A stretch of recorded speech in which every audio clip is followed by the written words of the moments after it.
Ano pa po ang itinuturo ng Biblia na isang napakabisang coping strategy kung tayo man ay natatakot? Ganito naman po ang nakasulat sa 1 Pedro 5, ang talata po ay 7. Dinggin po ninyo.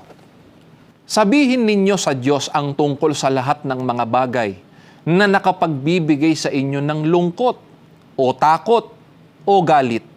Iukol ninyo sa Kanya ang ginagawa ninyong pag-iisip tungkol sa mga bagay na iyon at bayaan ninyong maiwan ang mga iyon sa Kanya.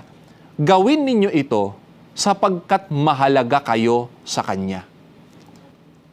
Ang isa pa po sa paraan ng paglalagak ng tiwala sa ating Panginoong Diyos, katulad po ng nabanggit kanina, ay ang pananalangin. Sa ganoong paraan po natin masasabi sa Panginoong Diyos ang tungkol sa mga bagay na nakapagbibigay sa atin ng takot. Napakahalaga po na hindi lamang tayo marunong manalangin, kundi tayo ay mapanalanginin. Kailangan po natin yan, lalo na sa ating panahon ngayon, na laganap ang kaguluhan at kasamaan na nagdudulot sa tao ng takot. Kaya po sa mga nanonood na mga magulang, sana po tayo ang unang-unang marunong at nagsasagawa ng pananalangin sa ating Panginoong Diyos.